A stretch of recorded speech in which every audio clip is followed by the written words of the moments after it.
Hello दोस्तों, welcome back. ऐसा माना जाता है कि रॉबरी की मूवी तभी बेहतरीन होती है जब मूवी का विलन ब्रिलियंट हो। इस मूवी का विलन भी पुलिस के 2 कदम आगे होता है। मूवी का नाम है आई इन द स्काई, जो 2007 में रिलीज हुई एक हांगकांग की मूवी है जो जबरदस्त थ्रिलर भी है। तो चलो इसका एक्सप्लेनेशन देखते हैं। हांगकांग का सुबह का बिजी आवर दिखता है। ट्राम में एक आदमी चढ़ता है।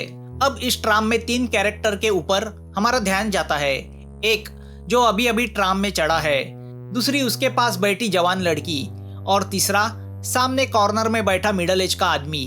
वो लड़की बार बार उस मिडल एज आदमी को देख रही है जो सो रहा है। उस लड़की के पास बैठा वो आदमी जो अभी अभी चढ़ा था, वो सुडोकू पजल सॉल्व करने लगता है। या नींद की वजह से वो मिडल एज आदमी अपना स्टॉप मिस कर जाता है, तो वह अगले स्टॉप उतरने की तैयारी करता है। तभी एक औरत उससे टकराती है। अगले स्टॉप पे ये तीनों नीचे उतरते हैं और अपने अपने रास्ते चले जाते हैं, मगर वह लड़की उस मिडल एज आदमी का पीछा करने लगती है। यहाँ वो सुडोकू पजल वाला जिसका नाम शॉन है, उसकी नजर रास्ते से गुजरते हुए एक ज्वेलरी शॉप पे जाती है। वह उस शॉप के सामने वाली बिल्डिंग के टेरेस पे चला जाता है और वहां से उस ज्वेलरी शॉप पे नजर रखने लगता है। अब एक चौथा कैरेक्टर हमें दिखता है जो मोटा सा है और उसकी भी उस ज्वेलरी शॉप पे नजर है। तभी कार में बैठे कुछ लोग हमें नजर आते हैं। हमें पता चल जाता है कि उनका उस ज्वेलरी शॉप पे डाका डालने का प्लान है। यहाँ वो लड़की उस मिडल एज आदमी का पीछा करते हुए एक कैफे में पहुंच जाती है और यहाँ ये लोग अपने चेहरे पे मास्क चढ़ा के उस ज्वेलरी शॉप में घुस जाते हैं। वो अंदर शॉप वालों को गन पॉइंट पे रख के ज्वेलरी को बैग में डालने लगते हैं। टेरेस पे खड़ा शॉन उस रॉबरी को कंडक्ट कर रहा है। रॉबर्स को सिर्फ 3 मिनट में शॉप को साफ करके वहां से निकलना है, वरना पुलिस वहां आ जाएगी। मगर एक चोर ज्यादा लालच में कुछ और ज्वेलरी बटोरने लगता है। अब जैसे ही 3 मिनट खत्म होते हैं, एक पुलिस वहां पहुंचता है। वह कंट्रोल रूम को रॉबरी की खबर देता है। अब जब मोटा उस पुलिस वाले को शॉप के पास आते देखता है, तो वह पुलिस वाले को मारने मुड़ता है, मगर तभी रॉबर्स शॉप के पिछले दरवाजे से बाहर आके अपनी कार से भाग जाते हैं और कोई उनका रास्ता ना रोके, इसलिए उनका एक ट्रक रास्ता रोक के खड़ा हो जाता है। रॉबरी सक्सेसफुल होती है तो वह मोटा पुलिस वाले को बिना मारे वहां से चला जाता है। तो शॉन भी वहां से चला जाता है। या रेस्टोरेंट में वो लड़की अभी भी उस मिडल एज आदमी पे नजर रखे हुए है कि तभी वह आदमी उस लड़की के पास आता है। वह आदमी उस लड़की से कहता है कि वह जान चुका है कि वो उसका पीछा कर रही है। वह सुन के वो लड़की थोड़ी सी शॉक होती है। अब वह आदमी अपना परिचय देता है। वह होता है सर्वेलेंस यूनिट का सार्जेंट वोंग। तभी हमें पता चलता है कि वह एक तरह का टेस्ट था जो वो लड़की दे रही थी। दरअसल वह लड़की जिसका नाम पिगी होता है, वह पुलिस डिपार्टमेंट के इंटेलिजेंस सर्वेलेंस डिपार्टमेंट की परीक्षा दे रही होती है, जिसमें उसे वोंग का इस तरह से पीछा करना है जिससे वो जान ना पाए। मगर अब वह पकड़ी जाने की वजह से डिप्रेस होती है। अब वोंग पिगी का मेमोरी टेस्ट लेने के लिए उससे कुछ डिटेल्स पूछता है कि वह स्टेशन से कितने बजे बाहर आया और उसके बाद मैंने क्या क्या किया। पिगी अपनी मेमोरी पे जोर देके वोंग की हर एक्टिविटी डिटेल में उसे बता देती है।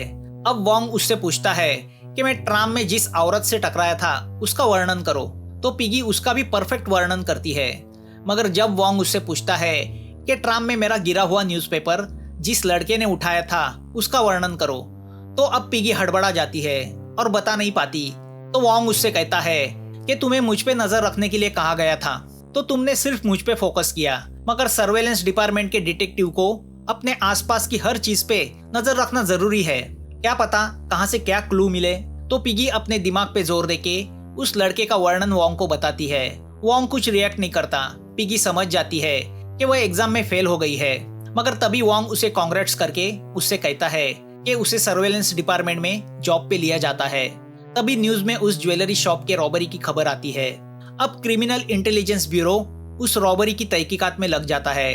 उस डिपार्टमेंट का हेड इंस्पेक्टर चैन अपने सब पुलिस वालों को सीसीटीवी से क्लू ढूंढने में लगा देता है, मगर रॉबर्स ने मास्क पहना था तो उनके हाथ कुछ नहीं लगता। यहाँ शॉन अपने टीम से मिलने एक जगह आता है, मगर वह अंदर से खफा है क्योंकि रॉबरी प्लानिंग के हिसाब से 3 मिनट के अंदर पूरी नहीं हुई थी। उसे पता चलता है कि उसके टीम के एक आदमी की लालच की वजह से वो प्रॉब्लम हुआ था। तो अब शॉन उस आदमी को पीटता है और उससे कहता है कि 1 सेकंड के प्रॉब्लम से पूरा प्लान खराब हो सकता था। छोटी सी लालच जिंदगी भर जेल में सड़ा सकती है। शॉन अपने साथियों से कहता है कि हम प्लान पे इतना काम इसलिए करते हैं ताकि एक्शन के वक्त कोई प्रॉब्लम ना हो, तो आगे से वही होगा जो प्लान में तय हुआ है। यहाँ चैन की नजर सीसीटीवी फुटेज के ऊपर जाती है, जिसमें उस मोटे को देख के वो समझ जाता है कि वो उस रॉबर्स के गैंग में से है। दूसरे एक सीसीटीवी फुटेज में उन्हें वो मोटा अपने पे कार्ड से कुछ खरीदी करते हुए नजर आता है, मगर पुलिस को उस पे कार्ड से उस मोटे के एड्रेस का या किसी डिटेल्स का पता नहीं चलता। यहाँ दूसरे दिन piggy intelligence surveillance unit join करती है, जिसका ऑफिस किसी मल्टीनेशनल कंपनी की तरह है, ना कि किसी पुलिस डिपार्टमेंट की तरह। वॉन्ग अपने टीम मेंबर से पिगी को इंट्रोड्यूस करवाता है। दरअसल उसे पिगी यह नाम वॉन्ग ने ही दिया है, जो पिगी को बिल्कुल पसंद नहीं, मगर सर्वेलेंस डिपार्टमेंट में हर पुलिस वाले को जानवरों के नाम दिए गए हैं, जैसे chicken, cat, snake, duck, horse, और वॉन्ग का नाम है डॉग।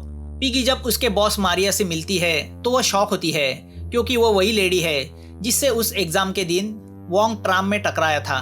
मारिया को क्रिमिनल इंटेलिजेंस ब्यूरो से ऑर्डर आया है कि वह अपने टीम के जरिए उस मोटे को ढूंढ निकाले जो रॉबरी में सस्पेक्ट है। तो अब उस मोटे को ढूंढने के मिशन पे यह सर्वेलेंस की टीम निकलती है। मारिया को उस मोटे के पे कार्ड कंपनी से पता चला है कि वह मोटा एक रेलवे स्टेशन से हमेशा उस पे कार्ड से टिकट निकालता है। तो अब उस रेलवे स्टेशन के आसपास इस टीम को वॉच रखना है। अब यह टीम उस स्टेशन एरिया की भीड़ में फैल जाती है। तभी पिगी को रास्ते से उस मोटे के हुलिये से मिलता जुलता एक आदमी चलते हुए दिखाई देता है।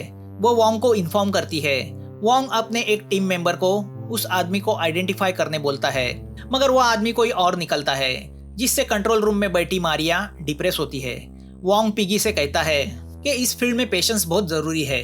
कभी कभी दिनों तक वॉच रखने के बाद भी कुछ हाथ नहीं लगता, तो कभी दूसरी केस को हैंडल करते हुए पिछली किसी केस का सस्पेक्ट हाथ लगता है। यहाँ शॉन अपने बॉस की वाइफ को वो चुराई हुई ज्वेलरी देता है, जिसे हीरो जवाहरात की परख है, और वह उसे ब्लैक मार्केट में बेचने में भी माहिर है।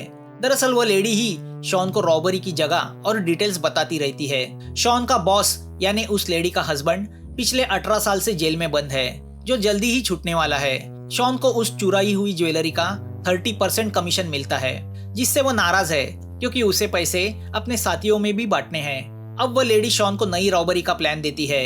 यहाँ दिन रात मेहनत करने के बाद भी इस सर्वेलेंस टीम के हाथ कुछ नहीं लगता। तभी रास्ते में पिगी एक गुंडे को एक आदमी को मारते हुए देखती है। वह उस आदमी को बचाना चाहती है, मगर वॉन्ग उसे मना करता है। वो पिगी से कहता है कि हम मिशन पे है, तो मिशन पे ध्यान दो। आसपास हो रहे दूसरे क्राइम में इंटरफियर करना हमारा काम नहीं, वो पुलिस का काम है। वॉन्ग की बातें सुनकर पिगी नाराज होती है, क्योंकि वो इमोशनल किस्म की लड़की है। अब इसी में 2-4 दिन गुजरते हैं। एक दिन अर्ली मॉर्निंग पिगी फ्रेश होने वैन से बाहर आती है, तो ऑल ऑफ अ सडन वो उस मोटे को देखती है। वो तुरंत माइक्रोफोन से वॉन्ग को इन्फॉर्म करती है, मगर वॉन्ग कंफर्म होना चाहता है कि वो वही मोटा है जिनकी उन्हें तलाश है। तो वह अपने कुछ टीम मेंबर को उस मोटे को आइडेंटिफाई करने बोलता है, और जब कंफर्म होता है कि वो वही मोटा है, तो पिगी अपने रिस्क पे उस मोटे का पीछा करने लगती है। वह एक पुरानी बिल्डिंग में पहुंचती है। लिफ्ट में जाने के बाद वह टॉप फ्लोर का बटन दबाती है, तो मोटा 8वें फ्लोर का बटन दबाता है। पिगी जानना चाहती है वह मोटा कौन से रूम में रहता है, और उसे शक भी नहीं होना चाहिए। तो अकलमंद पिगी जैसे 8वें फ्लोर का दरवाजा खुलता है, अपने बैग में से कुछ कॉइन्स नीचे गिराती है और उन्हें उठाने का नाटक करते हुए देख लेती है कि वह मोटा कौन से रूम में रहता है। वह उसके बारे में वॉन्ग को इन्फॉर्म करती है। अब उस कॉरिडोर में सीक्रेट कैमरा लगाए जाते हैं और उसके जरिए मोटे के घर पे नजर रखी जाती है। यहाँ शॉन अगले रॉबरी की प्लानिंग करने लगता है। वह देखना चाहता है कि चोरी की खबर मिलने के बाद पुलिस ज्वेलरी शॉप तक कितनी देर में पहुंचती है। तो शॉन का आदमी पुलिस कंट्रोल रूम को एक फेक मर्डर का कॉल करता है और एड्रेस उस ज्वेलरी शॉप का देता है। तो पुलिस उस जगह की तरफ भागते हुए पहुंच जाती है। शॉन स्टॉप वॉच पे टाइम देखता है, जो 5 मिनट दिखा रही होती है। शॉन समझ जाता है कि उन्हें रॉबरी 4 मिनट के अंदर करनी है। दूसरी ओर वो मोटा अपना कूड़ा कचरा दरवाजे के बाहर रखे डस्टबिन में डालता है। तो पिगी वह कचरे का बैग उठा के कंट्रोल रूम में लाती है। जब वह बैग उलट देती है तो उसमें वॉन्ग को कुछ फटे हुए कागज के टुकड़े मिलते हैं। जब वह कागज के टुकड़े जोड़ते हैं तो वह एक बिल होता है, जिस पर उस मोटे का नाम होता है। अब वह बिल इंस्पेक्टर चैन के पास भेजा जाता है, जिससे उस मोटे की कुंडली पुलिस निकालती है।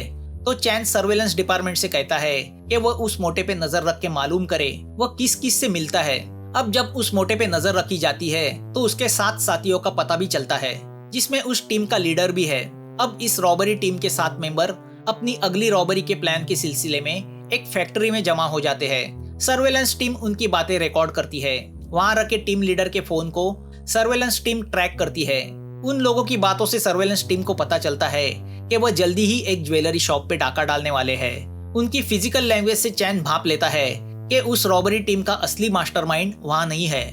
अब चैन के पास लीडर का फोन नंबर होता है, मगर वह उन 7 को अरेस्ट नहीं करता क्योंकि वह रॉबरी के पीछे के मास्टरमाइंड को पकड़ना चाहता है। चैन उस मास्टरमाइंड को यानी शॉन को हॉलोमैन का नाम देता है। अब रॉबरी के दिन वॉन्ग अपने सभी टीम मेंबर के साथ उस ज्वेलरी शॉप पे और उन चोरों पे नजर रखने लगता है। ज्वेलरी शॉप के बाहर वैन में बैठा वॉन्ग शॉन को वहां से गुजरते हुए देखता है और उसे एक पल शक भी होता है, मगर अगले ही पल शॉन रास्ता क्रॉस करके कहीं और चला जाता है। यहाँ पुलिस भी एक प्राइवेट वैन में वहां पहुंच जाती है तो शॉन रोज की तरह ज्वेलरी शॉप के सामने वाली बिल्डिंग की टेरेस पे आता है और वहां से नीचे रास्ते पे नजर रखने लगता है कि तभी उसका इनर सेंस उससे कुछ कहता है। वह रोड पे देखता है तो उसे सर्वेलेंस टीम की और पुलिस की वैन दिखाई देती है। वह समझ जाता है कि कुछ तो गड़बड़ है। वह तुरंत टीम के लीडर को फोन करके मिशन अबॉर्ट करने बोलता है और उन्हें वहां से भागने कहता है।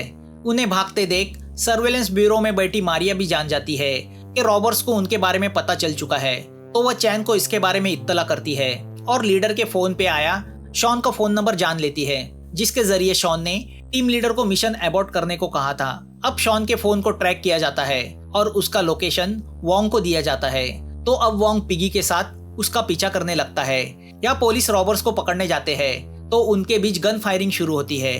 गन फायरिंग में मोटे और लीडर को छोड़ के सब मारे जाते हैं। वो दोनों भाग जाते हैं। यहाँ शॉन का पीछा करते हुए वॉन्ग और पिगी एक पार्क के यहाँ पहुंच जाते हैं।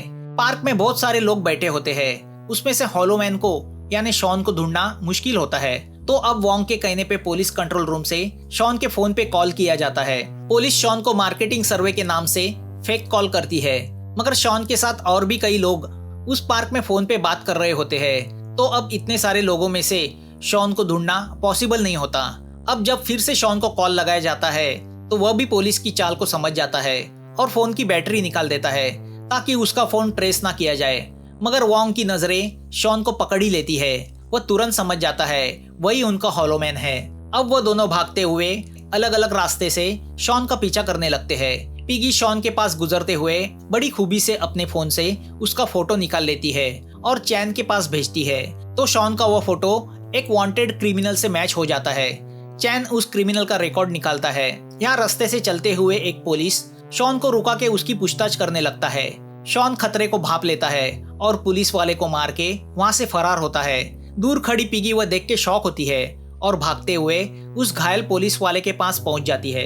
मारिया और वॉन्ग दोनों माइक्रोफोन के जरिए पिगी को उस पुलिस वाले को छोड़ के शॉन के पीछे जाने कहते हैं, मगर इमोशनल पिगी उस घायल पुलिस वाले को छोड़ के नहीं जा पाती। उतनी देर में शॉन भी गायब होता है और वो पुलिस वाला भी मर जाता है, जिसका पिगी को बहुत अफसोस होता है। यहाँ चैन को शॉन का पूरा क्रिमिनल रिकॉर्ड मिलता है, जिसने पहले भी कई मर्डर्स और रॉबरीज की है। यहाँ मिशन की नाकामयाबी का जिम्मेदार पिगी को ठहरा के मारिया उस पर बहुत नाराज होती है। अब सर्वेलेंस टीम के ऊपर एक किडनैपिंग का केस सौंपा जाता है। एक स्कूल के बच्चे को किडनैप किया गया है और किडनैपर एक इलाके के फोन बूथ पे से उस बच्चे के पेरेंट्स को कॉल कर रहा है, तो उस इलाके के सभी फोन बूथ पे वॉच रखने का काम सर्वेलेंस टीम को दिया गया है। मगर पिगी का दिमाग पिछली केस में ही अटका हुआ है। वह डिप्रेशन में अपना ट्रांसफर दूसरे डिपार्टमेंट में करवाना चाहती है। वॉन्ग पिगी को समझाता है कि इस फील्ड में ऐसा होता ही रहता है, अगर इतना इमोशनल हो जाओगी तो पुलिस के किसी भी डिपार्टमेंट में कामयाब नहीं हो पाओगी। यहाँ शॉन हार नहीं मानता और नई टीम के साथ शहर की दूसरी ज्वेलरी शॉप पे डाका डालता है। अब वह जान चुका है कि पुलिस के पास उसका चेहरा है, तो अब वह खुद भी रॉबरी में शामिल होता है। वह चोरी की हुई ज्वेलरी उस लेडी को देता है। इस बार वह लेडी शॉन को 40% कमीशन देती है। शॉन उस लेडी से कहता है कि वह उसकी आखिरी चोरी थी। अब वह रात को बोट से वियतनाम भाग रहा है। वह लेडी उससे कहती है कि कल उनका बॉस जेल से रिहा हो रहा है, तो वो उससे मिलके जाए। तो शॉन अपना एक दिन का स्टे बढ़ाता है। यहाँ पिगी किडनैपिंग केस के सिलसिले में एक फोन बूथ पे नजर रखे हुए है। दूसरे दिन शॉन अपने पुराने बॉस से मिलने आता है। वो उससे मिलके वहाँ से निकलता है, तभी उसे पिगी देख लेती है और कोइंसिडेंटली उसी वक्त वो किडनैपर भी फोन बूथ पे कॉल करने आता है। पुलिस से मारिया को पता चलता है कि किडनैपर उसी फोन बूथ से कॉल कर रहा है जहाँ पिगी को सर्वेलेंस के लिए रखा गया है। तो अब वोंग पिगी को किडनैपर का पीछा करने बोलता है। पिगी दुविधा में फंस जाती है कि किडनैपर को फॉलो करे या शॉन को। वह मारिया को शॉन के बारे में इन्फॉर्म करती है, मगर मारिया उसे सख्त ताकीद देती है कि वह किडनैपर को फोकस करे, वही उनकी मिशन है। मगर पिगी उसका कहना नहीं मानती और शॉन के पीछे चली जाती है, जिससे मारिया अच्छी खासी नाराज होती है। तो अब दूसरे एजेंट्स को किडनैपर के पीछे भेजा जाता है। सर्वेलेंस टीम किडनैपर के घर का पता जान लेती है। पुलिस किडनैपर के घर से किडनैप किए गए बच्चे को बचा लेती है और किडनैपर को रास्ते में दबोच लेती है। यहाँ दूसरी ओर शॉन एक कैफे में चला जाता है। पिगी भी उसके पीछे पीछे कैफे में चली जाती है। शॉन उसे देखते ही पहचान जाता है कि वो पुलिस की टीम से है और उसका पीछा कर रही है। तो वह सीधा पिगी के सामने जाके खड़ा हो जाता है और उससे पूछता है कि वो उसका पीछा क्यों कर रही है। शॉन के अचानक किए गए सवाल से पिगी हड़बड़ा जाती है। तभी वोंग भी कैफे में पहुंचता है। वोंग को देख के शॉन समझ जाता है कि वो पुलिस ट्रैप में फंसने जा रहा है, तो वह कैफे में से निकलता है, मगर जल्दी में अपना छाता वहीं पे भूल जाता है। अब वोंग शॉन का पीछा करते हुए पिछले दरवाजे के पास आता है, तो अचानक शॉन वोंग पे हमला करके उसके गले में कैंची घुसाता है और वहां से चला जाता है। वोंग बुरी तरह घायल होता है, तो वह पिगी को शॉन का पीछा करने बोलता है, मगर पिगी वोंग को उस हालत में छोड़ के नहीं जाना चाहती। तो वोंग चिल्ला के जबरदस्ती पिगी को शॉन के पीछे भेजता है। पिगी कैफे के बाहर आती है तो जोरों की बारिश चल रही होती है और शॉन का कोई नामो निशान नहीं होता। वो समझ जाती है कि शॉन भाग गया है। घायल वोंग अपना हौसला खोने लगता है। माइक्रोफोन से उसकी बातें सुन रही पिगी समझ नहीं पाती वो क्या करे। तभी बारिश रुक जाती है और पिगी को रास्ते से जा रहा शॉन नजर आता है। छाता भूलने की वजह से वह भी बारिश के रुकने का इंतजार कर रहा था। तो अब पिगी उसका पीछा करने लगती है। शॉन पोर्ट के पास एक वेयर हाउस में चला जाता है। वैन के ऊपर से उस पर नजर रख रही पिगी उसके लोकेशन का पता पुलिस हेडक्वार्टर्स को देती है। दूसरे दिन पुलिस की टीम उस वेयर हाउस पे हमला बोल देती है। मोटे को और लीडर को पकड़ा जाता है।